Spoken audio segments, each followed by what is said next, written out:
السلام علیکم لسنرز، آئیے ڈی ایس پی ملک سبتر حیات کی ایک نئی تفتیشی کہانی سنتے ہیں۔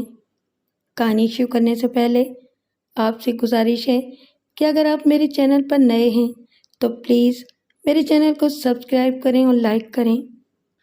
شکریہ۔ آئیے کہانی کا آغاز کرتے ہیں۔ جھوٹ سے بعض اوقات بڑے خطرناک نتائج نکلتے ہیں اور انسان ایسی تباہی میں گر جاتا ہے جہاں سے نکلنے کا کوئی راستہ اسے نظر نہیں آتا۔ یہ واقعہ بھی ایسے ہی ایک جھوٹ سے شروع ہوا تھا۔ وہ 50ویں عشرے کا ابتدائی زمانہ تھا اور باہر کا موسم تھا۔ اگرچہ موسم سرما رخصت ہو چکا تھا مگر رات کے وقت خاصی ٹھنڈ ہو جاتی تھی۔ ایک روز رات کے 10 بجے کسی نے میرے دروازے پر دستک دی۔ میں نے دروازہ کھولا تو سامنے ایک حوالدار چند آدمیوں کے ہمراہ کھڑا دکھائی دیا۔ میں اس کو بولنے سے پہلے ہی سمجھ گیا کہ وہ لوگ کسی سنگین واردات کی خبر لے کر آئے ہیں۔ چھوٹی موٹی وارداتوں کو رات کی ڈیوٹی والے خود ہی نمٹا دیتے تھے، لیکن بڑی واردات کی صورت میں مجھے جانا پڑتا تھا۔ حوالدار نے میرے استفسار پر بتایا کہ ایک بارات تھانے میں آئی ہے جس کے ساتھ ایک لاش بھی ہے۔ مجھے یاد ہے کہ اس نے یہی کہا تھا، بارات اور لاش کا ذکر کیا تھا۔ اس کے ساتھ جو آدمی آئے تھے وہ باراتیوں کے نمائندے تھے اور بالکل گم سم کھڑے تھے۔ میں نے اندر جا کر وردی پہنی اور چند منٹوں کے اندر تھانے پہنچ گیا۔ وہاں اچھا خاصا کورام مچا ہوا تھا۔ باراتیوں میں خاصی تعداد عورتوں کی تھی جو زور زور سے بین کر رہی تھیں، کچھ مرد بھی رو رہے تھے۔ عورتوں کے درمیان ایک سجی ہوئی ڈولی اور مردوں کے درمیان چارپائی پر ایک لاش رکھی تھی۔ مجھے بتایا گیا کہ وہ لاش دولہا کی تھی جسے ڈاکوؤں نے ہلاک کر دیا تھا۔ میں نے لاش برآمدے میں رکھوائی اور روشنی میں اس کا سرسری معائنہ کیا۔ اس کے جسم پر تیز دھار آلات کے گہرے زخم پڑے ہوئے تھے اور اس کا لباس خون سے تر ہو رہا تھا۔ اس کا خون آلود صحرا اور گلابی چرپائی پر موجود تھا۔ وہ ایک خوش شکل اور گبرو جوان تھا۔ اس کے گلے میں پڑے ہوئے پھولوں کے ہار بھی خون سے سرخ ہو رہے تھے۔ اس کا نام سعید الدین معلوم ہوا۔ میرے قریب جو لوگ کھڑے تھے ان میں زیادہ تر سعید کے قریبی رشتہ دار تھے، یعنی باپ، بھائی، چچا اور ماموں وغیرہ وغیرہ۔ انہوں نے بتایا کہ وہ ایک قریبی بستی سے جو وہاں سے 2-2.5 میل کے فاصلے پر تھی لڑکی بیاہ کر لا رہے تھے کہ راستے میں ڈاکوؤں نے حملہ کر دیا۔ اس حملے میں دولہا ہلاک ہو گیا، 5-6 آدمی زخمی ہوئے اور ایک لڑکی کو ڈاکو اغوا کر کے لے گئے۔ زخمیوں کو کچھ لوگ مرہم پٹی کے لیے اسپتال لے گئے تھے۔ مقتول سعید کے باپ کا نام فرید الدین تھا۔ میں نے اس سے پوچھا کہ ڈاکوؤں کی تعداد کتنی تھی؟ وہ اپنے آنسو پونچھتے ہوئے بولا، وہ 6 یا 7 آدمی تھے اور گھوڑوں پر سوار تھے۔ مقتول کے ماموں نے کہا، وہ بندوقوں اور کلاڑیوں سے مسلح اچانک ہی ہم پر ٹوٹ پڑے تھے۔ اس کا نام محمد اسماعیل تھا۔ اس کی عمر 50 سال کے لگ بھگ ہوگی۔ قد اس کا درمیانہ تھا۔ شکل و صورت سے وہ پڑھا لکھا اور سمجھدار نظر آتا تھا۔ مقتول کا باپ اس سے عمر میں چند سال بڑا تھا۔ اس نے داڑھی رکھی ہوئی تھی اور وضاحت سے آسودہ حال شخص دکھائی دیتا تھا، لیکن جوان بیٹی کی موت نے اسے نڈھال کر رکھا تھا اور وہ کسی سوال کا جواب دینے کے قابل نظر نہیں آتا تھا۔ میں نے ضابطے کی کارروائی مکمل کرنے سے پہلے ایک پولیس پارٹی تیار کی۔ براتیوں میں سے 2 نوجوانوں کو رہنمائی کے لیے ان کے ساتھ کیا اور انہیں ڈاکوؤں کے پیچھے روانہ کر دیا۔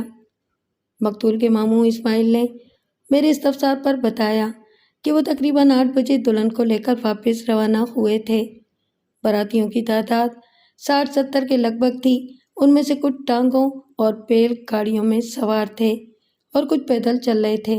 راستہ کچا تھا اور کھیتوں کے درمیان میں سے گزرتا تھا۔ ان کے پاس روشنی کا کوئی معقول انتظام نہیں تھا، صرف 2 یا 3 لالٹینیں تھیں۔ پروگرام کے مطابق وہ 5-5:30 بجے واپس روانہ ہونا چاہتے تھے، لیکن لڑکی والوں کے اصرار پر انہیں رات کے کھانے کے لیے رکنا پڑا اور یوں رخصت ہوتے ہوتے 8 بج گئے۔ عورتیں زیادہ تر بیل گاڑیوں پر سوار تھیں اور ڈھولک پر گیت گاتی ہوئی آ رہی تھیں۔ جب وہ نصف راستہ طے کر چکے تو درختوں کے جھنڈ میں چھپے ہوئے گھڑ سوار ڈاکو جو بندوقوں اور کلاڑیوں سے مسلح تھے، فائرنگ کرتے ہوئے ان پر ٹوٹ پڑے۔ بارات میں ایک دم افراتفری سی پھیل گئی۔ کچھ نوجوانوں نے ڈاکوؤں کا مقابلہ کرنے کی کوشش کی مگر ناکام رہے۔ ڈاکو چند منٹوں میں اپنی کارروائی مکمل کر کے تاریکی میں غائب ہو گئے۔ اتنے ہی عرصے میں وہ بارات کے اندر کوہرام برپا کر گئے تھے۔ عورتوں کی چیخیں دور دور تک سنائی دے رہی تھیں، زخمی الگ تڑپ رہے تھے۔ کچھ عورتیں یہ شور مچا رہی تھیں کہ دلہن کو ڈاکو اٹھا کر لے گئے ہیں، لیکن پتہ کرنے پر معلوم ہوا کہ دلہن ڈولی میں بے ہوش پڑی تھی اور ایک دوسری لڑکی جو دلہن کے ساتھ ڈولی میں بیٹھی تھی غائب تھی۔ دولہا جو گھوڑے پر سوار تھا ڈاکوؤں کا مقابلہ کرتے ہوئے مارا گیا تھا۔ اسماعیل نے مزید بتایا کہ ڈاکو کچھ سامان لوٹ کر لے گئے تھے مگر خوش قسمتی سے زیورات والا ٹرنک محفوظ تھا۔ میں نے پوچھا، کیا تم لوگ ڈاکوؤں کو پہچان سکتے ہو؟ اسماعیل کے قریب کھڑے ہوئے ایک شخص نے کہا، نہیں جی، کسی نے ان کی شکلیں نہیں دیکھیں۔ ایک تو وہاں اندھیرا تھا اور دوسرے ڈاکوؤں نے ڈھاٹے باندھ رکھے تھے۔ میں شیشو پنج میں پڑ گیا۔ اس علاقے میں ڈکیتی کی وارداتیں ہوتی رہتی تھیں مگر وہاں گھڑ سوار ڈاکوؤں کا گروہ کوئی نہیں تھا۔ شاید وہ ڈاکو کسی دوسرے علاقے سے آئے تھے اور گزرتے گزرتے اپنا کام کر گئے تھے۔ میں نے اسماعیل اور فرید الدین سے کہا کہ وہ اچھی طرح اپنے سامان کا جائزہ لیں اور مجھے صحیح صحیح بتائیں کہ کیا کچھ چوری ہوا ہے۔ انہوں نے جا کر سامان چیک کیا اور 10-15 منٹ بعد جب واپس آئے تو ان کے چہروں پر حیرت چسپاں تھی۔ جناب، کوئی خاص چیز چوری نہیں ہوئی؟ محمد اسماعیل نے کہا، قیمتی سامان سب محفوظ ہے۔ عام چیز کیا چوری ہوئی ہے؟ میں نے پوچھا۔ دراصل کوئی چیز بھی چوری نہیں ہوئی، ایک نوجوان نے کہا، سب سامان محفوظ ہے۔ میرے ذہن میں طبعی طور پر یہ سوال پیدا ہوا کہ اگر کوئی چیز چوری نہیں ہوئی تو ڈاکوؤں کے حملے کا مقصد کیا تھا؟ کیا وہ صرف دولہا کو قتل کرنے اور ایک لڑکی کو اغوا کرنے آئے تھے؟ میں نے پوچھا، جس لڑکی کو ڈاکو اٹھا کر لے گئے ہیں وہ کون تھی؟ وہ سب ایک دوسرے کی طرف دیکھنے لگے۔ کسی کو بھی اس لڑکی کے بارے میں معلوم نہیں تھا۔ اسماعیل عورتوں کے پاس گیا اور پوچھ گچھ کرنے کے بعد ایک 12-13 سالہ لڑکے کو بازو سے پکڑ کر میرے پاس لے آیا۔ بولا، جناب، وہ لڑکی اس لڑکے کی بہن تھی، اس کا نام ابرار حسین ہے۔ ابرار حسین ہچکیاں لیتے ہوئے رو رہا تھا۔ گھبراؤ نہیں برخوردار، ہم نے ڈاکوؤں کی گرفتاری کے لیے پولیس پارٹی روانہ کر دی ہے۔ میں نے لڑکے کو تسلی دی، تمہاری بہن جلد واپس آ جائے گی۔ اس کا نام کیا ہے؟ اس کا نام زہرا بی بی ہے، لڑکے نے روتے ہوئے جواب دیا۔ میری ایک ہی بہن تھی، خدا ڈاکوؤں کا کھانا خراب کرے، ان کو مرگی پڑے، کفن نصیب نہ ہو کتوں کو۔ تمہارے باپ کا کیا نام ہے؟ میرا باپ فوت ہو چکا ہے اور اس کا نام دلدار حسین تھا۔ میں نے فرید الدین سے پوچھا، فرید الدین، کیا یہ لڑکا تمہارے رشتہ داروں میں سے ہے؟ امداد علی میرا خالو ہے جی، لڑکے نے کہا۔ زہرا کو بوٹی کے ساتھ جانے کا شوق تھا، ماں نے منع بھی کیا تھا مگر وہ زبردستی ڈولی میں بیٹھ گئی، مجھے بھی ساتھ لے لیا۔ محمد اسماعیل نے بتایا کہ امداد علی دلہن کے باپ کا نام ہے، یعنی اغوا ہونے والی لڑکی زہرا بی بی دلہن کی خالہ زاد بہن تھی۔ میں نے ابرار سے پوچھا، برخوردار، جب ڈاکوؤں نے تمہاری بہن کو اٹھایا تو اس وقت تم کہاں تھے؟ میں پیچھے والی بیل گاڑی پر تھا، اس نے جواب دیا۔ میں بندوقوں کی آواز سن کر بیل گاڑی کے نیچے چھپ گیا تھا۔ میں نے نیچے سے صرف گھوڑوں کی ٹانگیں دیکھی تھیں۔ جب ڈاکو واپس چلے گئے تو میں بیل گاڑی کے نیچے سے باہر آ گیا۔ اس وقت کئی لوگ زمین پر پڑے ہوئے چیخ رہے تھے۔ تمہارے اور کتنے بہن بھائی ہیں؟ میں نے پوچھا۔ اور کوئی نہیں ہے، ہم صرف 2 ہی بہن بھائی ہیں اور ایک ہماری ماں ہے۔ میں نے قریب کھڑے ہوئے ASI سے کہا، یہ لوٹ مار کی واردات معلوم نہیں ہوتی۔ لو جی غور سن لو، ایک نوجوان نے، جس کا نام بعد میں کبیر دین معلوم ہوا، کہا۔ تھانے دار صاحب کہتے ہیں کہ ڈکیتی کی واردات ہی نہیں ہے۔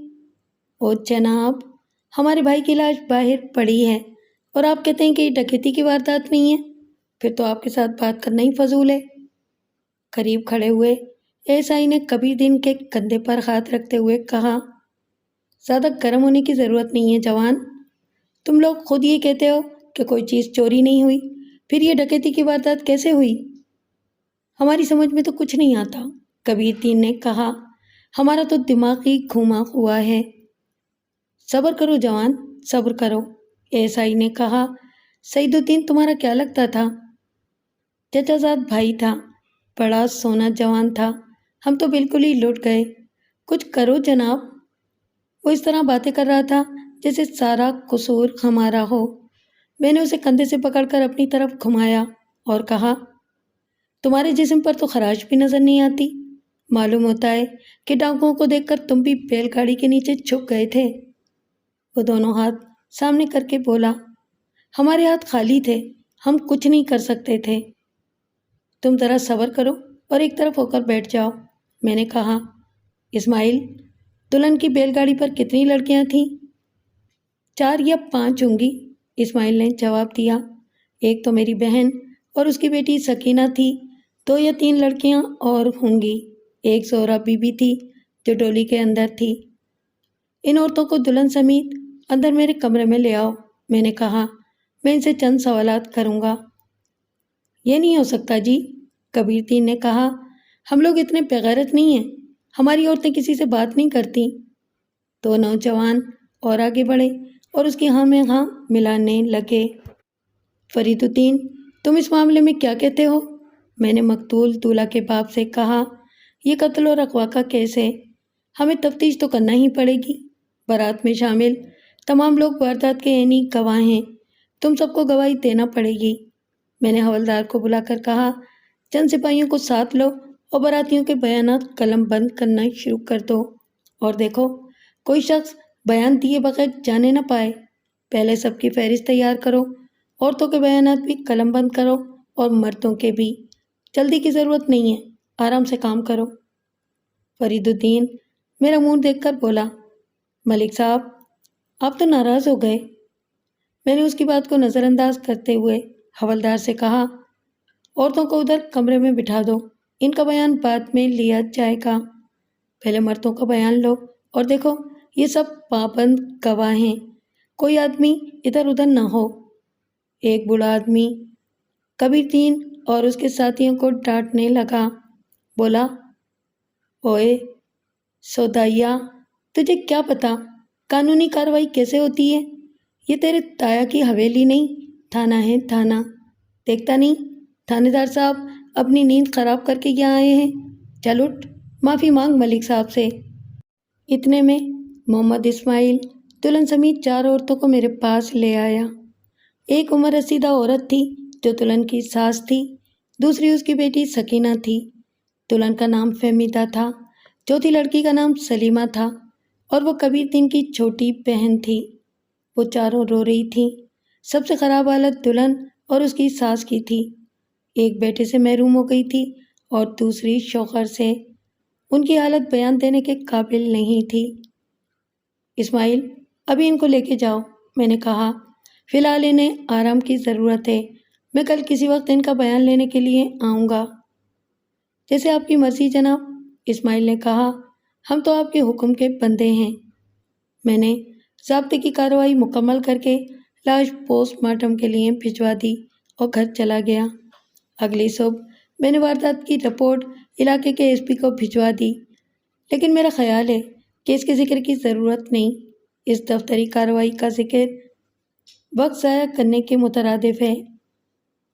تفتیش کے دوران ہمیں بڑے پاپڑ بیلنے پڑتے ہیں، بہت سی باضابطہ اور بے ضابطہ کارروائیاں کرنا پڑتی ہیں، لیکن جب جرم کا سراغ مل جاتا ہے تو آدھی سے زیادہ کارروائیاں غیر ضروری اور غیر دلچسپ نظر آنے لگتی ہیں۔ جو پارٹی میں نے ڈاکوؤں کے پیچھے روانہ کی تھی وہ ناکام واپس آ گئی۔ SI نے مجھے بتایا کہ ڈاکوؤں کا کوئی سراغ نہیں۔ ہم نے آس پاس کے تمام گاؤں دیکھ ڈالے ہیں، اس نے رپورٹ دیتے ہوئے کہا۔ ہم نے ہر گاؤں کے نمبردار اور سمجھدار لوگوں سے بات کی ہے، اپنے مخبروں سے بھی پوچھا ہے، مگر کسی نے گھڑ سوار ڈاکوؤں کا گروہ نہیں دیکھا۔ سب نے یہی خیال ظاہر کیا ہے کہ وہ ڈاکو کسی دوسرے علاقے سے آئے ہوں گے۔ چنیوال سے کیا پتہ چلا ہے؟ میں نے پوچھا۔ چنیوال اس گاؤں کا نام تھا جہاں بارات گئی تھی۔ وہاں میں نے سب سے پہلے نمبردار کو جگایا اور اسے ساری بات بتائی۔ اس کے بعد میں اس کے ہمراہ لڑکی والوں کے گھر پہنچا۔ دولہا کے قتل کی خبر سنتے ہی سارے گاؤں میں شور مچ گیا۔ ان لوگوں نے بھی ڈاکوؤں کے بارے میں لا علمی کا اظہار کیا۔ اس نے بتایا۔ براتیوں نے ایک بڑی عجیب بات بتائی ہے، میں نے کہا۔ ڈاکوؤں نے ان کے سامان کو بالکل ہاتھ نہیں لگایا۔ میرا خیال ہے کہ یہ کارروائی خاندانی دشمنی کے تحت کی گئی ہے۔ دولہا کا قتل اور ڈولی میں سے لڑکی کا اغوا یہ ظاہر کرتا ہے کہ حملہ آور ڈاکو نہیں تھے۔ میں یہ سمجھتا ہوں کہ وہ در حقیقت دلہن کو اغوا کرنا چاہتے تھے، لیکن اندھیرے اور افراتفری کی وجہ سے انہوں نے زہرہ کو اٹھا لیا۔ ملک صاحب، آپ نے تو سارا مسئلہ ہی حل کر دیا ہے، SI نے کہا۔ یہ تو واقعی بڑا سیدھا کیس معلوم ہوتا ہے۔ یا تو یہ خاندانی دشمنی کا کیس ہے یا عشق و محبت کا چکر ہے۔ اگر وہ عشق و محبت کا معاملہ تھا تو اس میں یقیناً کوئی صاحب حیثیت شخص ملوث تھا، کیونکہ نصف درجن گھوڑوں اور نصف درجن حملہ آوروں کا بندوبست کوئی معمولی آدمی تو کر نہیں سکتا تھا۔ اس اعتبار سے وہ گھڑ سوار کرائے کے بدماش بھی ہو سکتے تھے۔ میں نے SI سے کہا کہ وہ علاقے کے ہسٹری شیٹروں کو تھانے بلا کر ان سے پوچھ گچھ کرے اور اگر مناسب سمجھے تو ان کو پھینٹی شینٹی بھی لگائے۔ دوپہر کے وقت ایک بوڑھی اور پریشان حال عورت تھانے میں آئی۔ اس کے ساتھ ایک معمر شخص اور ایک نوعمر لڑکا بھی تھا۔ لڑکے کو میں نے فوراً پہچان لیا، اسے میں رات کو بھی دیکھ چکا تھا۔ اس کا نام ابرار حسین تھا اور اغوا ہونے والی لڑکی زہرہ بی بی کا بھائی تھا۔ معمر شخص نے اپنا نام چودھری صابر حسین بتایا اور رسمی کلمات کے بعد بولا، تھانے دار صاحب، یہ میرے مرحوم بھائی کی بیوہ ہے، فاطمہ بی بی اس کا نام ہے۔ اس کی جوان بیٹی زہرہ بی بی کو کل ڈاکو اٹھا لے گئے ہیں۔ زہرہ کے اغوا کی وجہ سے ہمارے گھر میں ماتم بپا ہے۔ تھانے دار صاحب، میں تو جیتے جی مر گئی ہوں جی، فاطمہ بی بی اپنا دامن پھیلا کے بولی۔ ظالموں کو میری بیٹی کے سوا اور کوئی لڑکی نظر نہیں آئی؟ میں تو پہلے ہی بڑی دکھی تھی، ایک ہی بیٹی تھی میری، کسی اور لڑکی کو کیوں نہ اٹھا لیا انہوں نے؟ میری بیٹی کو کسی طرح واپس لے آئیں، میں آپ کو زندگی بھر دعائیں دوں گی، جو توفیق ہوگی وہ آپ کی جھولی میں ڈال دوں گی۔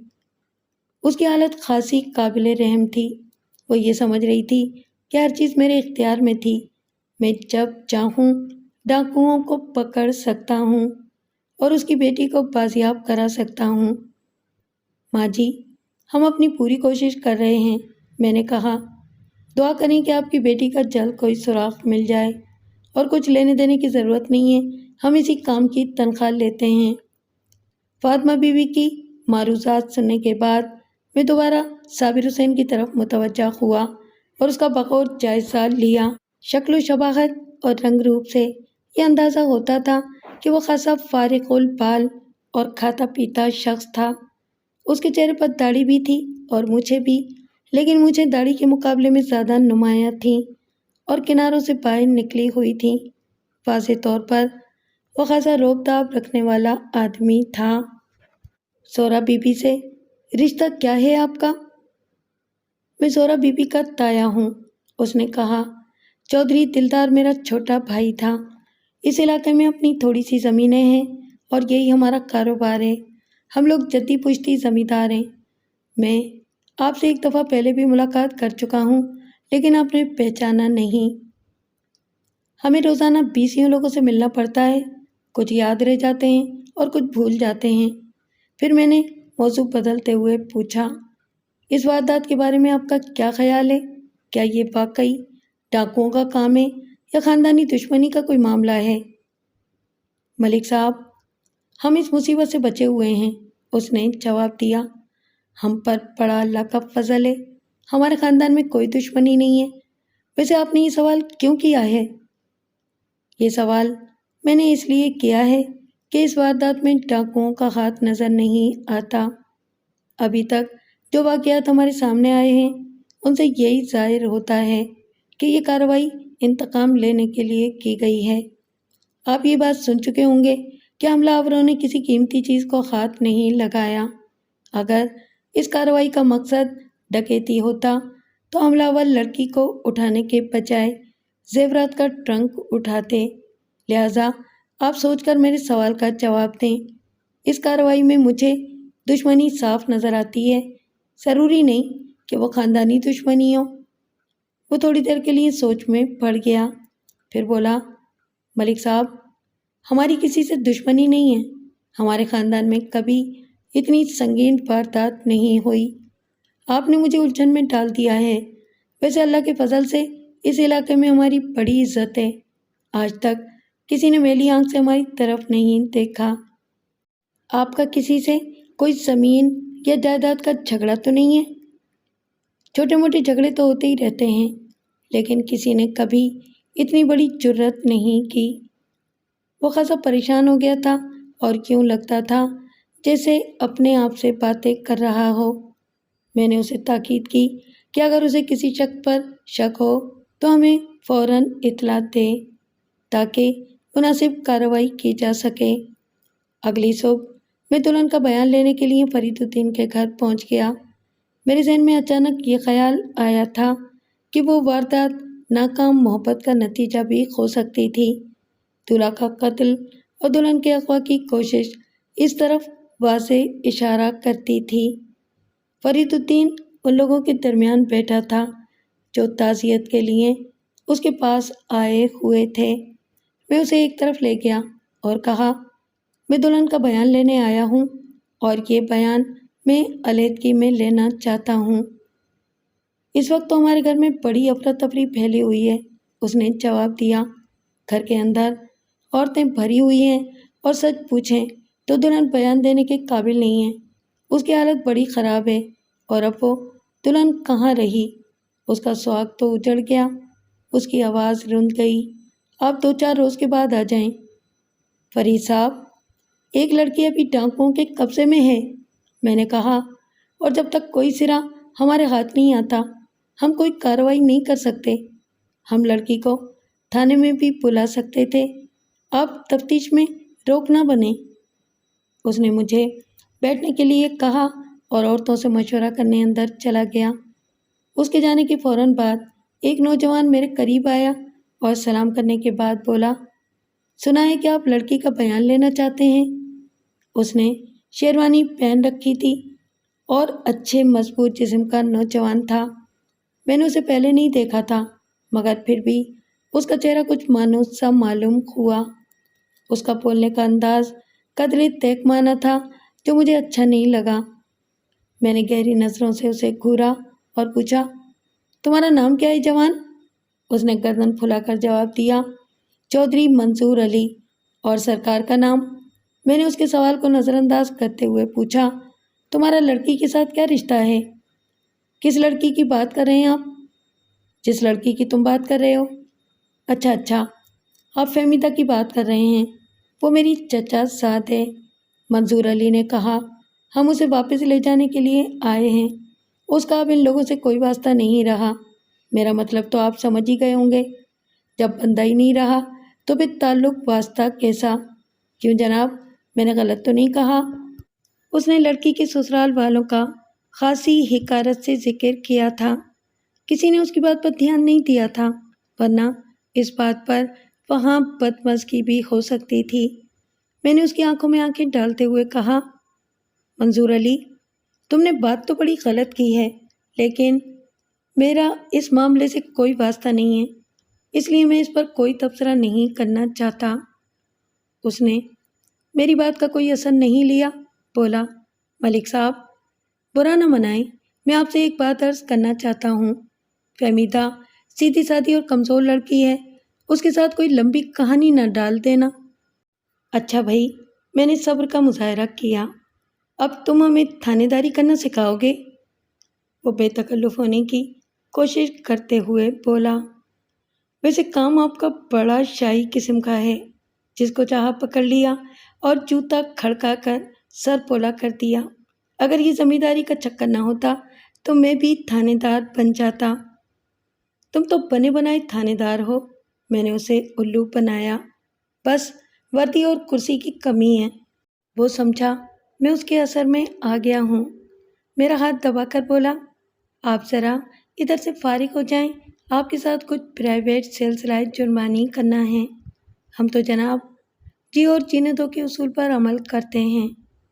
اتنے میں فرید الدین واپس آ کر بولا، آئیں ملک صاحب، میں نے ایک کمرہ خالی کرا لیا ہے۔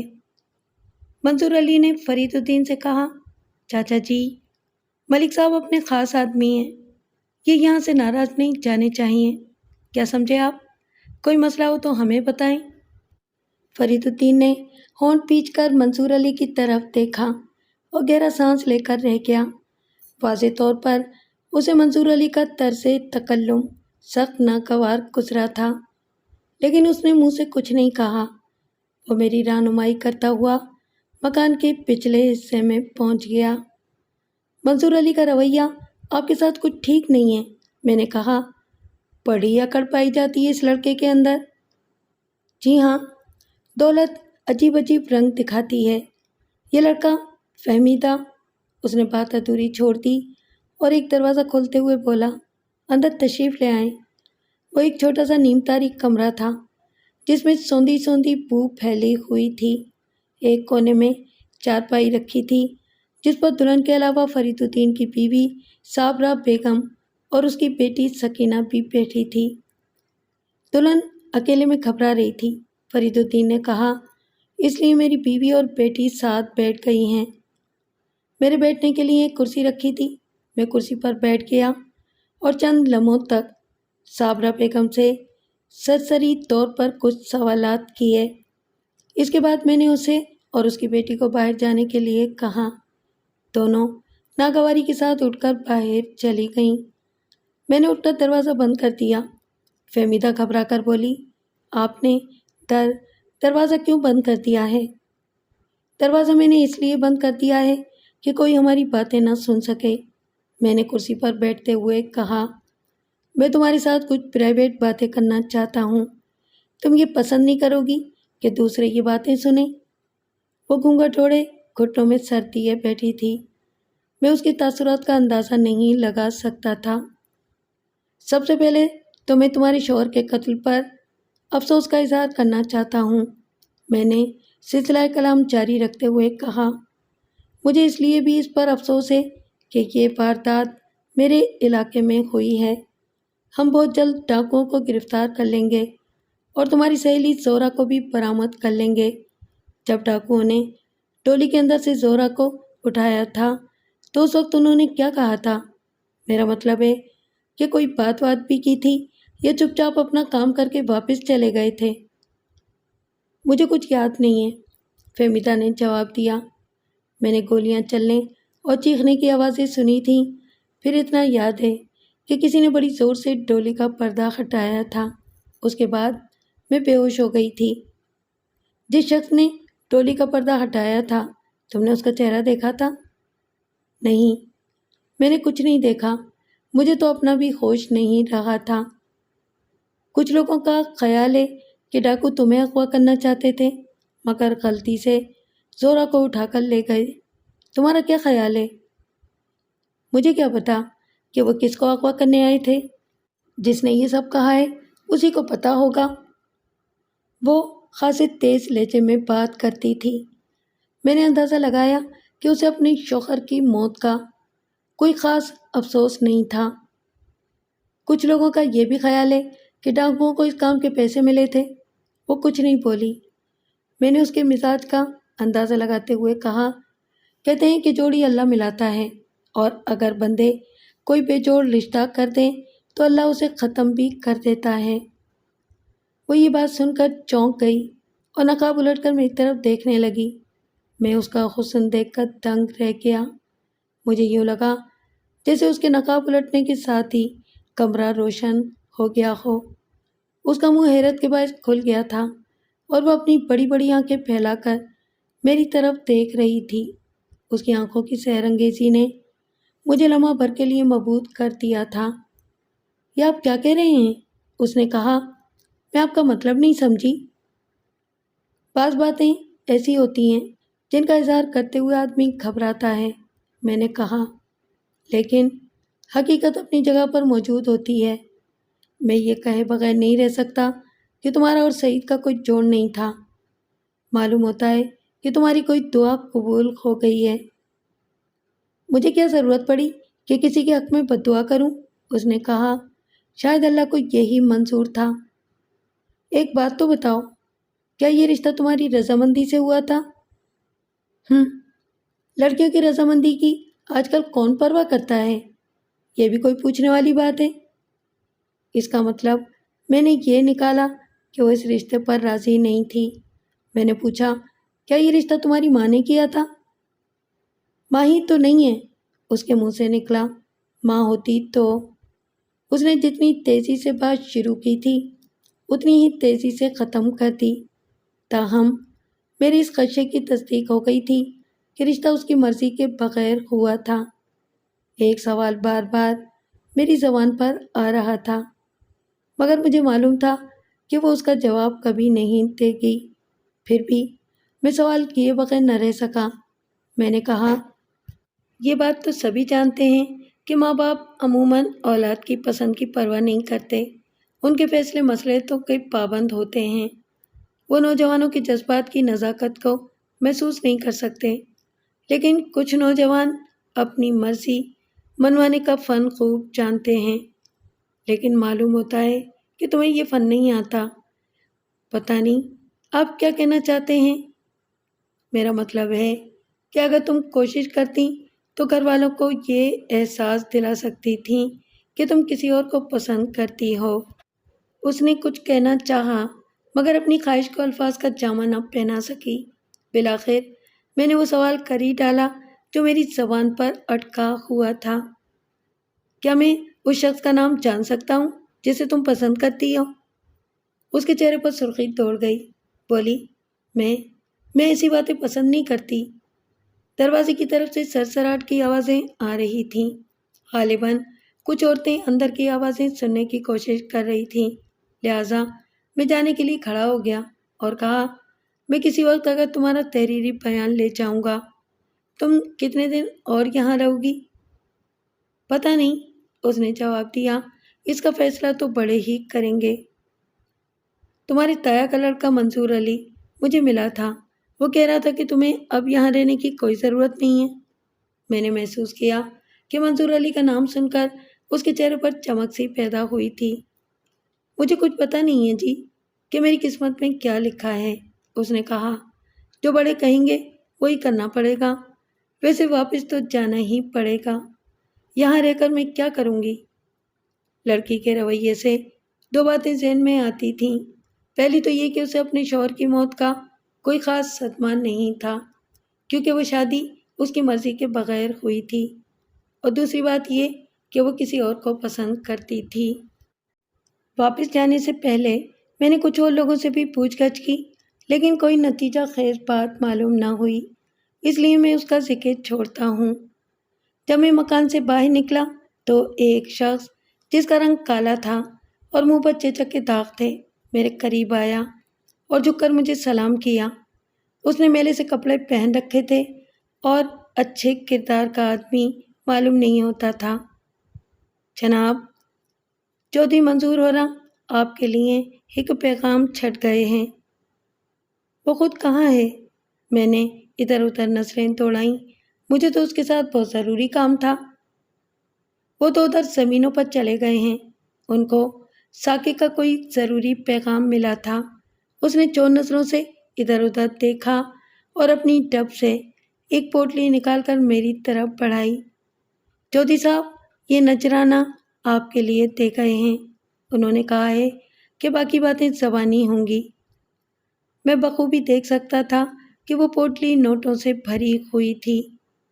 میں حیران ہوا، کہ منظور علی میرے لیے نذرانہ کیوں چھوڑ گیا تھا؟ کیا وہ مجھ سے کوئی کام لینا چاہتا تھا یا میری حمایت اور ہمدردی حاصل کرنا چاہتا تھا؟ میں نے سوچا اگر میں نے وہ پوٹلی رکھ لی تو لازماً منظور علی مجھ پر اعتماد کرنے لگے گا اور شاید مجھے اس سے کچھ کام کی باتیں معلوم ہو جائیں۔ میں نے اس چیچکرو شخص سے پوٹلی لے لی اور پوچھا، تمہارا نام کیا ہے؟ میرا نام پیرو ہے جناب، اس نے عادتاً ہاتھ جوڑے۔ کوئی خدمت میرے لائق ہو تو حکم کریں۔ کام کیا کرتے ہو پیرو؟ موچی ہوں جناب، جوتیاں کاٹتا ہوں۔ منظور علی نے بتایا نہیں کہ ساکے نے اسے کیوں بلایا ہے؟ میں نے پوچھا، اور یہ ساکا کون ہے؟ نہ جناب، اس نے عاجزی سے کہا، کمین لوگ چودھریوں سے سوال نہیں کر سکتے۔ ساکا چودھری اورندہ یار بیلی ہے۔ یہ تو مجھے پتہ نہیں کہ اس نے چودھری منظور کو کیوں بلایا تھا، پر چودھری اورا بڑے گھبرائے ہوئے تھے۔ اچانک مجھے یاد آیا کہ محمد اسحاق عرف ساکا اس علاقے کا ایک بدنام شخص تھا۔ سوال یہ پیدا ہوتا تھا کہ اس نے منصور علی کو کیوں بلایا تھا۔ میں نے پیرو سے کچھ اور سوالات کیے اور اسے فارغ کر دیا۔ تھانے پہنچ کر میں نے فوراً ایک پولیس پارٹی تیار کی اور منظور علی کی زمینوں کی طرف روانہ ہو گیا۔ میرے ساتھ ایک ASI اور چند سپاہی تھے۔ سپاہی سائیکلوں پر سوار تھے، میں اور ASI گھوڑوں پر سوار تھے۔ مجھے اچھی طرح یاد نہیں رہا۔ میرا خیال ہے کہ منصور علی کا ڈیرا وہاں سے 2-2.5 میل کے فاصلے پر تھا۔ آبادی سے نکل کر ہم کھیتوں میں داخل ہو گئے۔ کچھ دور جانے کے بعد ہمیں 2 دیہاتی نظر آئے جو دور سے دوڑتے ہوئے ہماری طرف آ رہے تھے۔ انہوں نے ہاتھوں میں ڈنڈے پکڑ رکھے تھے اور دھوتیاں سنبھالتے ہوئے ناہموار زمین پر دوڑ رہے تھے۔ وہ زور زور سے ہاتھ ہلا کر ہمیں آوازیں دے رہے تھے۔ معلوم ہوتا ہے کہ ادھر کوئی گڑبڑ ہو گئی ہے، ASI نے کہا۔ یہ دیہاتی بڑے پریشان لگ رہے ہیں۔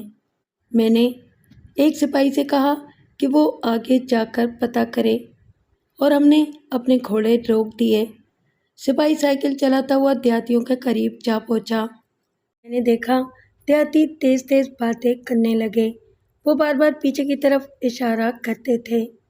سپاہی نے ان کی بات سننے کے بعد ہمیں اپنی طرف آنے کا اشارہ کیا۔ میں سمجھ گیا کہ گڑبڑ معمولی قسم کی نہیں ہے۔ ہم نے گھوڑوں کو ایڑ لگائی اور کھیتوں کے درمیان سے ہوتے ہوئے دیہاتیوں کے قریب پہنچ گئے اور پوچھا کہ کیا معاملہ ہے۔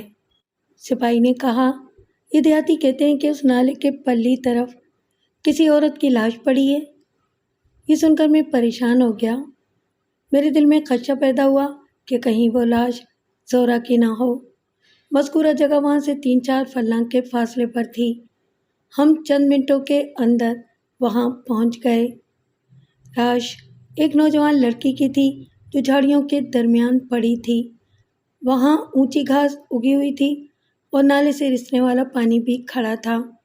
لاش کا کچھ حصہ پانی میں تھا مگر پوری طرح ڈوبا ہوا نہیں تھا۔ لاش کے جسم پر تشدد کے نشانات پائے جاتے تھے۔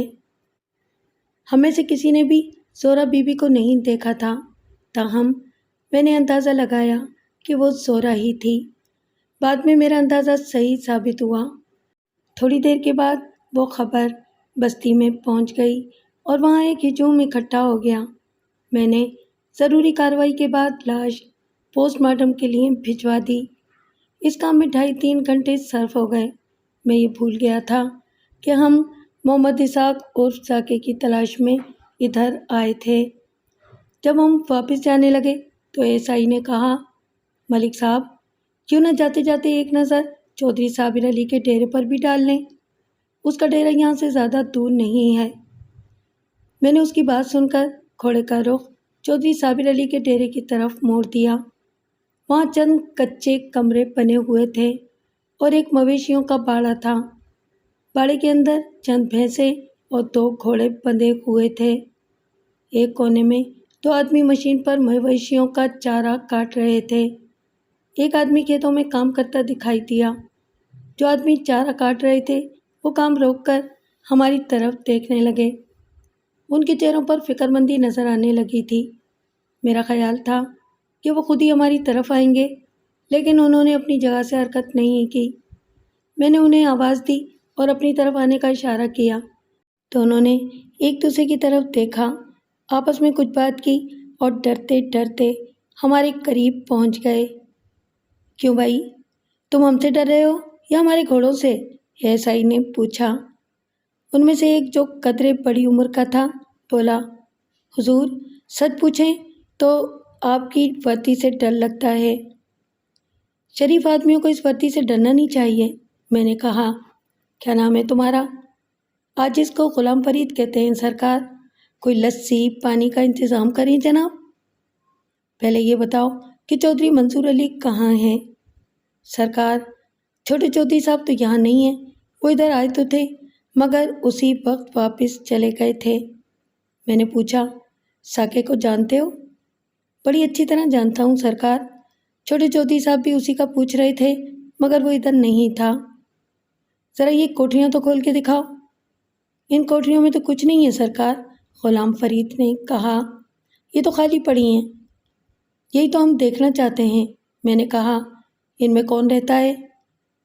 رہتا تو کوئی نہیں، ہم لوگوں کے منچی بسترے اندر پڑے ہیں اور کچھ سامان پڑا ہے، آپ خود دیکھ لیں۔ اس نے ڈب سے چابیاں نکالی اور تینوں کمرے کھول دیے۔ ہم گھوڑوں سے اتر آئے اور باری باری تینوں کمروں کا جائزہ لیا۔ اندر چند چارپائیاں، خالی بوریاں، کچھ آلات زراعت اور ایسا ہی کچھ اور سامان پڑا تھا۔ ان نیم تاریک سیلن زدہ کمروں میں خاصی ناگوار سی بو پھیلی ہوئی تھی۔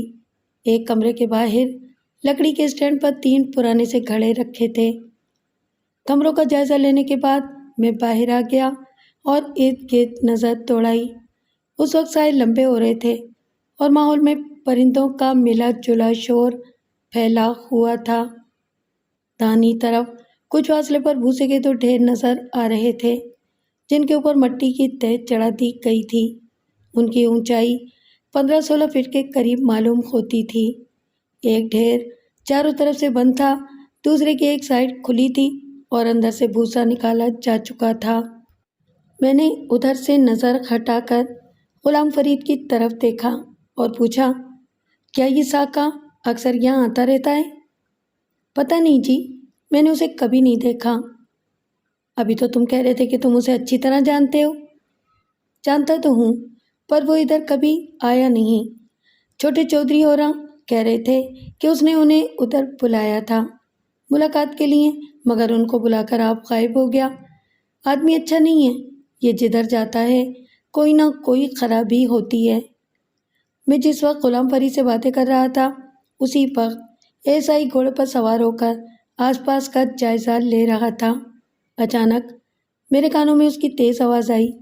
میں نے آواز کی سمت دیکھا تو وہ مجھے بھوسے کے اس ڈھیر کے پاس کھڑا نظر آیا جس کا منہ کھلا ہوا تھا۔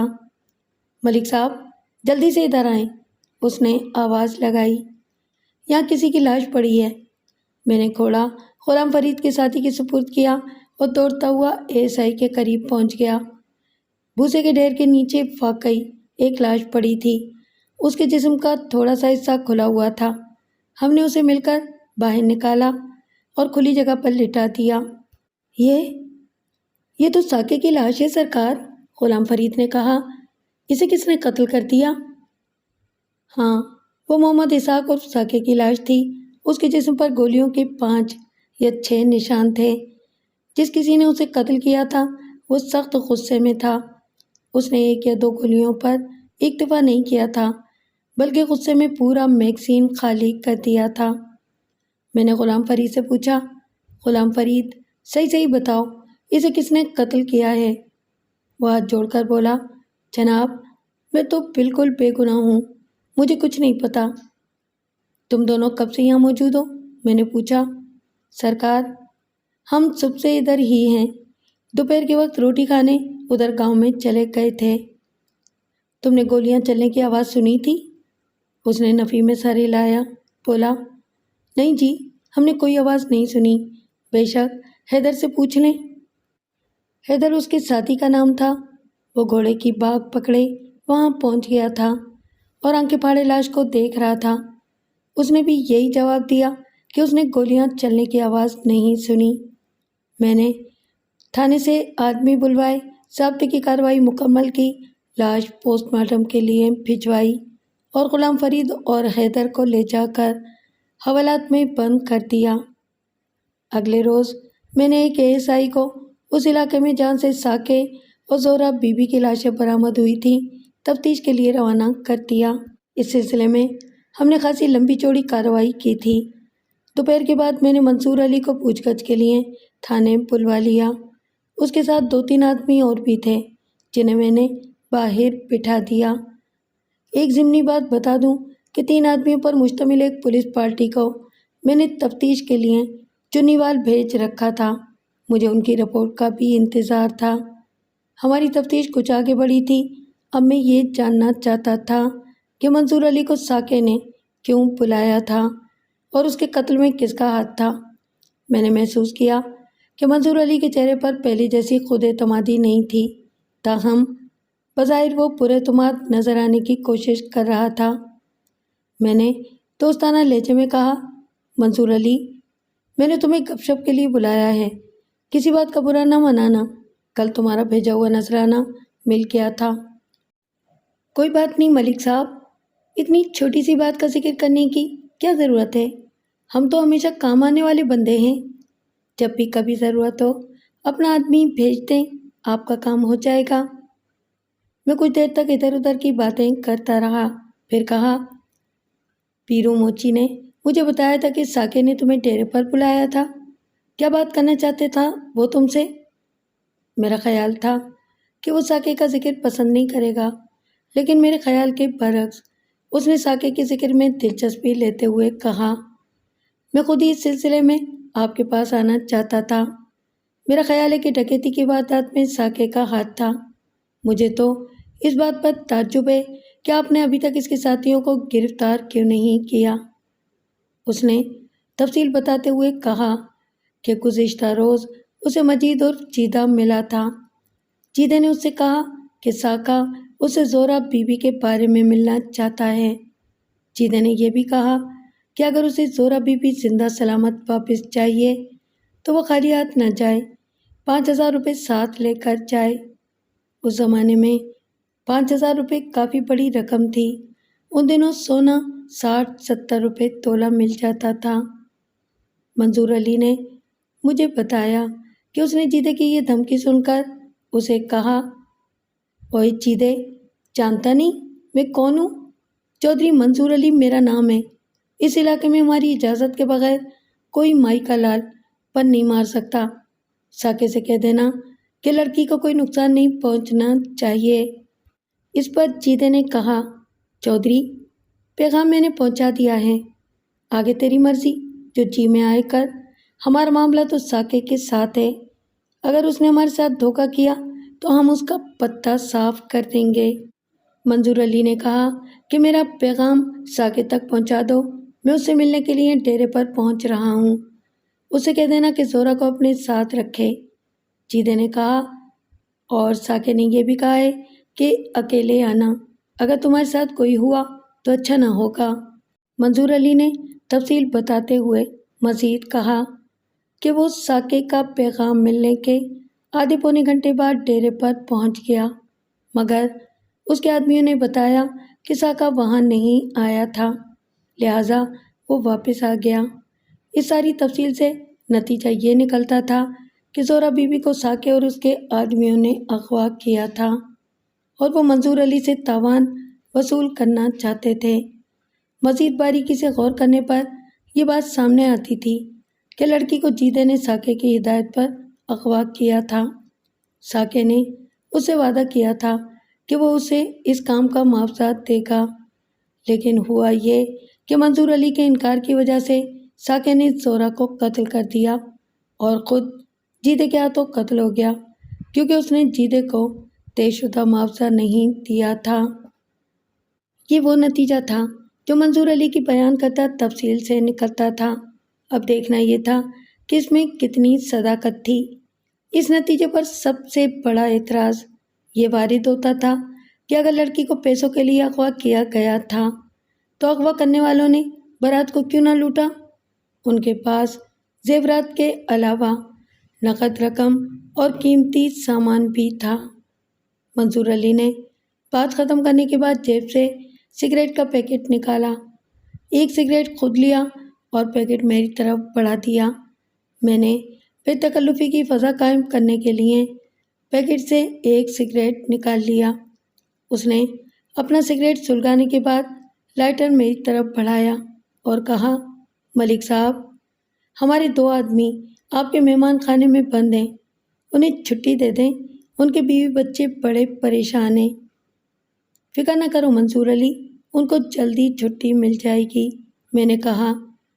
میرا خیال ہے کہ واردات ساکے اور جیدے نے کی تھی۔ ساکا تو واصل جہنم ہوا، میں جیدے اور اس کے آدمی کو قابو کر لوں، اس کے بعد تمہارے آدمیوں کو چھوڑ دوں گا۔ تمہیں ان کے نام تو معلوم ہوں گے۔ اس نے مجھے جیدے کے علاوہ 5 آدمیوں کے نام نوٹ کرا دیے اور تھوڑی دیر بعد رخصت ہو گیا۔ اگلے روز پوسٹ مارٹم کی رپورٹ موصول ہو گئی۔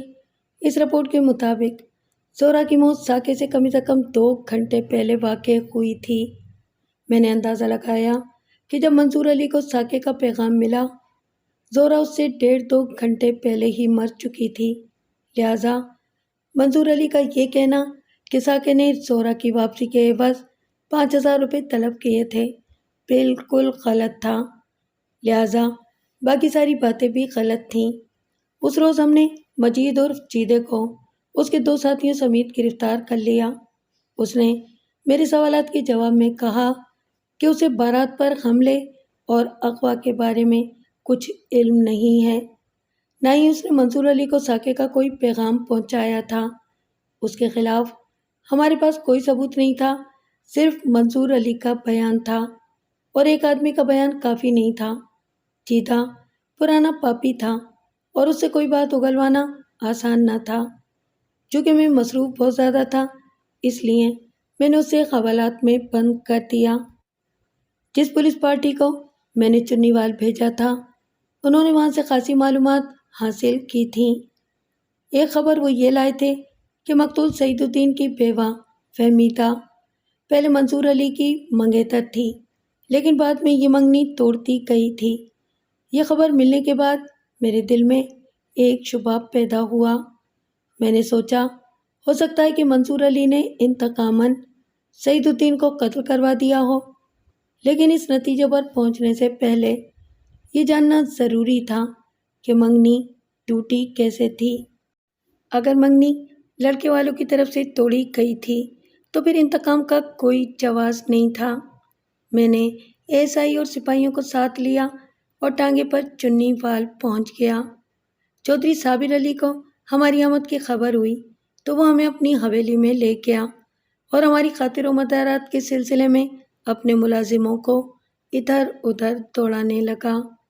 اس کا بیٹا منصور علی بھی وہاں موجود تھا اور میری آمد پر خوش دکھائی نہیں دیتا تھا۔ وہ میری آمد کا مقصد جاننا چاہتا تھا اور میرے ساتھ تعاون کرنے پر بہت مستعد نظر آتا تھا، مگر میں نے اسے یہ کہہ کر ٹال دیا کہ میں ضابطے کی کارروائی مکمل کرنے آیا ہوں، کوئی خاص بات نہیں ہے۔ میں نے باتوں باتوں میں فہمیدہ کے گھر کا پتہ معلوم کر لیا تھا۔ فہمیدہ کا باپ چودھری امداد علی اور چودھری صابر علی سگے بھائی تھے، لیکن تفتیش کرنے والے ASI نے مجھے بتایا تھا کہ دونوں بھائیوں کے تعلقات زیادہ خوشگوار نہیں ہیں۔ چودھری صابر علی کی حویلی میں 1-8 گھنٹہ گزارنے کے بعد میں نے سپاہیوں کو وہیں چھوڑا اور چودھری امداد علی کے گھر پہنچ گیا۔ اس کی حویلی دیکھ کر میں نے اندازہ لگایا کہ اس کی مالی حیثیت اپنے بھائی سے کمزور تھی۔ ایک ملازمہ نے مجھے بیٹھک میں بٹھایا اور میرے استفسار پر بتایا کہ چودھری صابر علی گھر پر نہیں ہے۔ میں نے اس سے کہا کہ گھر میں جو کوئی بھی ہو اسے بلا لائے۔ تھوڑی دیر بعد فہمیدہ کمرے میں داخل ہوئی اور سلام کرنے کے بعد کرسی پر بیٹھ گئی۔ اس نے سادہ لباس پہن رکھا تھا اور میک اپ کے بغیر زیادہ حسین لگ رہی تھی۔ اس کی بوڑھی ملازمہ دروازے میں بیٹھ گئی۔ ابا جی تو گھر پر نہیں ہیں، اس نے کہا۔ میں نے ایک ملازم کو ان کا پتہ کرنے بھیجا ہے۔ میں واردات اور قتل کی تفتیش کے سلسلے میں یہاں آیا ہوں۔ میں نے کہا، ملک صاحب، ہماری اس مصیبت سے کب جان چھوٹے گی؟ اس نے احتجاج کرتے ہوئے کہا، اس سے پہلے بھی آپ کے آدمی گاؤں میں پوچھ گچھ کر کے گئے ہیں۔ وہ لوگوں سے ہماری اندرونی باتیں پوچھتے رہے ہیں۔ بی بی، اس واردات میں کسی اندرونی آدمی کا ہاتھ ہے، میں نے کہا، اس لیے اندرونی باتیں پوچھے بغیر مجرم تک پہنچا نہیں جا سکتا۔ کیا تم یہ بات پسند کرو گی کہ تمہارے شوہر اور تمہاری خالہ زاد بہن کے قاتل آزاد پھرتے رہیں؟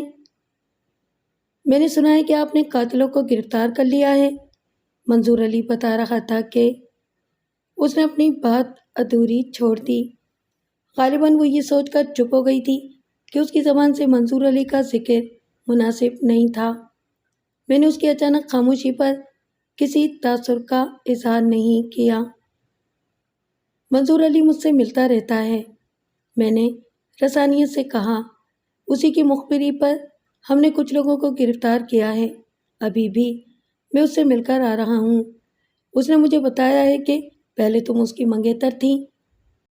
اس نے چونک کر میری طرف دیکھا، بولی، یہ بات اس نے آپ کو بتائی ہے؟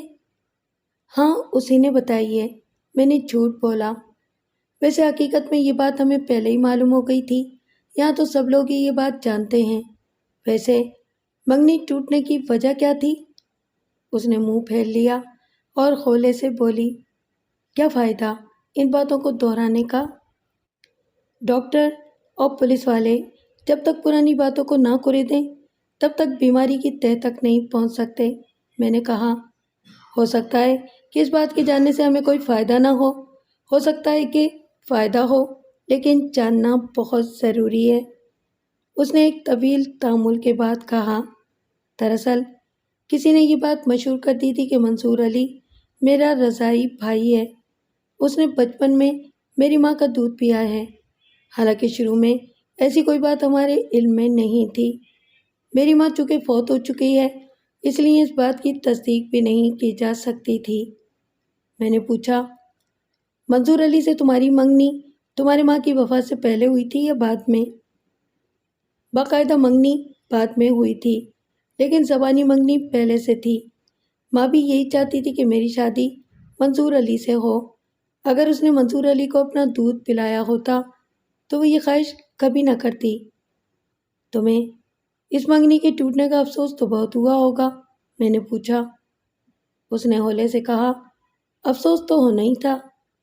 اس کا مطلب یہ تھا کہ وہ منظور علی سے محبت کرتی تھی۔ کیا تمہارے باپ نے بغیر تحقیق کے منگنی توڑ دی تھی؟ دراصل ابا جی کا تایا جی سے جائیداد کے معاملے میں کچھ اختلاف ہو گیا تھا، لہٰذا انہوں نے اس بات کو غنیمت جانا اور فتوے کے لیے مولوی صاحب کے پاس پہنچ گئے۔ مولوی صاحب نے گواہی سن کر جھٹ فتویٰ جھاڑ دیا، لہٰذا میرا منگیتر میرا رضاعی بھائی بن گیا اور میرے لیے حرام ہو گیا۔ اس فتوے پر منظور علی کا کیا رد عمل تھا؟ کیا وہ تم سے ملتا جلتا تھا؟ پہلے منگیتر تھا اور میل ملاقات میں احتیاط برتتا تھا، لیکن بھائی بن جانے کے بعد احتیاط کی ضرورت باقی نہیں رہی۔ اسے منگنی ٹوٹنے کا مجھ سے بھی زیادہ دکھ ہوا تھا۔ اسی اثنا میں چودھری امداد علی بھی گھر پہنچ گیا۔ اس کی آواز سن کر فہمیدہ جلدی سے اٹھ گئی اور جاتے جاتے مجھے تاکید کر گئی کہ میں اس کے باپ سے اس سے ہونے والی باتوں کا ذکر نہ کروں۔ چودھری امداد علی اپنے بھائی کے مقابلے میں بہت سیدھا اور شریف آدمی نظر آتا تھا۔ اگرچہ اس کے چہرے پر داڑھی نہیں تھی، مگر چودھری صابر علی جیسی بڑی بڑی مونچھیں بھی نہیں تھیں۔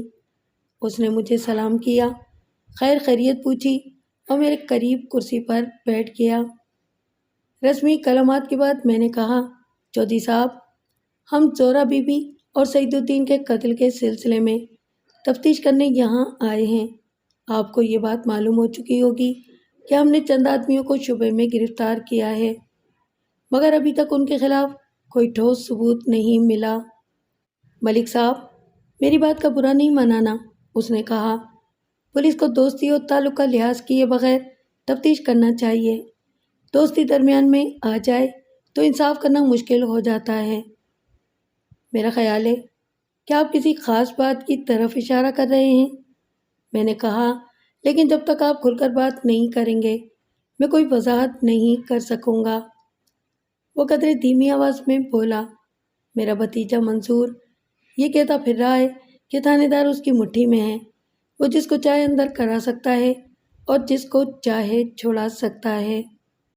اس کی بات سے اس بات کی تصدیق ہوتی تھی کہ اس کے اپنے بھائی سے تعلقات اچھے نہیں تھے۔ چودھری صاحب، یہ بات تو آپ بھی کہہ سکتے ہیں، میں نے کہا، لیکن میں مٹھی میں آنے والا تھانے دار نہیں ہوں۔ اگر ایسی بات ہوتی تو منصور علی کے 2 آدمی حوالات میں بند نہ ہوتے۔ اخلاق اور چیز ہے، دوستی اور چیز ہے۔ اس کیس میں 3 آدمی قتل ہو چکے ہیں، خصوصاً زہرہ بی بی اور سعید الدین کے قتل کا مجھے بہت دکھ ہے۔ زہرہ کی ماں فاطمہ کا بہت برا حال ہے، اس نے کہا، بیٹی کی موت نے اس کی کمر توڑ دی ہے۔ چودھری صاحب، میں فاطمہ بی بی کی بیٹی کو تو واپس نہیں لا سکتا، لیکن میں زہرہ کے قاتلوں کو چھوڑوں گا نہیں، اس بات کا میں نے تہیہ کر رکھا ہے۔ آپ لوگ ہمارے ساتھ تعاون کریں گے تو انشاءاللہ ہمارے ہاتھ قاتلوں کی گردنوں تک ضرور پہنچ جائیں گے۔ میں نے سنا ہے آپ کی بیٹی پہلے منصور علی سے منسوب تھی، کیا آپ بتا سکتے ہیں کہ منگنی ٹوٹنے کی کیا وجہ تھی؟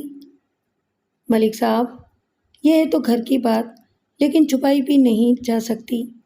پہلی بات تو یہ ہے کہ مجھے منصور علی کے طور طریقے پسند نہیں ہیں، بہت بے ادب لڑکا ہے۔ منگنی تو ٹوٹنی ہی تھی، لیکن اللہ نے خود ہی منگنی توڑنے کا بندوبست کر دیا۔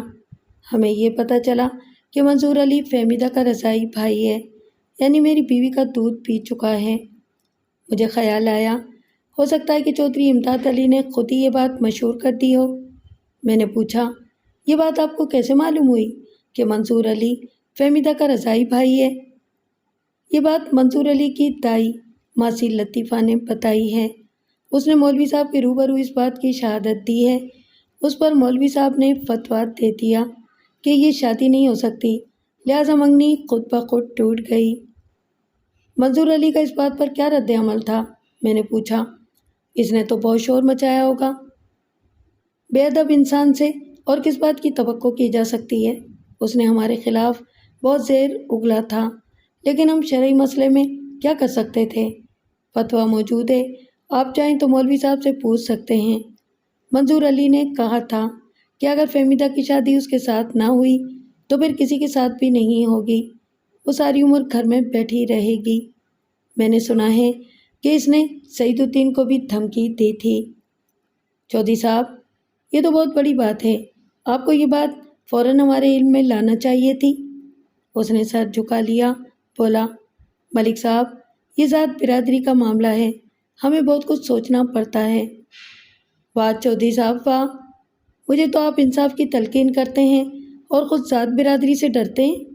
کیا آپ نے اللہ تعالیٰ کا یہ حکم نہیں سنا کہ سچی گواہی دو، خواہ وہ تمہارے ماں باپ کے خلاف ہی کیوں نہ ہو؟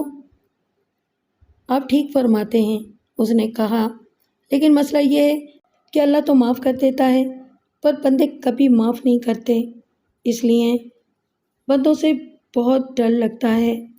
پر آپ فکر نہ کریں، جب ضرورت پڑی تو میں پیچھے نہیں ہٹوں گا۔ تھوڑی دیر بعد میں چودھری امداد علی سے رخصت ہو کر پتہ پوچھتا پاچھتا ماسی لطیفہ کے گھر پہنچ گیا۔ میری دستک کے جواب میں ایک 19-20 سال کی لڑکی نے دروازہ کھولا اور مجھے دیکھتے ہی اندر بھاگی۔ دوسرے کمرے سے اس کی تیز تیز آواز سنائی دی، وہ کہہ رہی تھی، اماں اماں، باہر ایک وردی والا سپاہی کھڑا ہے۔ ہائے وے ربا، اونتری نہ ہوئے تھے، پوچھنا تو تھا کہ کون ہے؟ لڑکی نے کہا، تو آپ ہی پوچھ لے۔ تھوڑی دیر بعد ایک بھاری تن و توش کی مالک عورت دروازے پر آئی۔ وہ شکل ہی سے فتنہ پرور اور لگائی بجائی کی ماہر عورت نظر آتی تھی۔ میں نے اسے بتایا کہ میرا نام ملک صفدر حیات ہے اور میں علاقے کا تھانے دار ہوں اور ماسی لطیفہ سے ملنا چاہتا ہوں۔ عورت نے کہا، آجا اندر تھانے دار پتر، میں ہی ماسی لطیفہ ہوں، بتا کیا کام ہے؟ میں اندر چلا گیا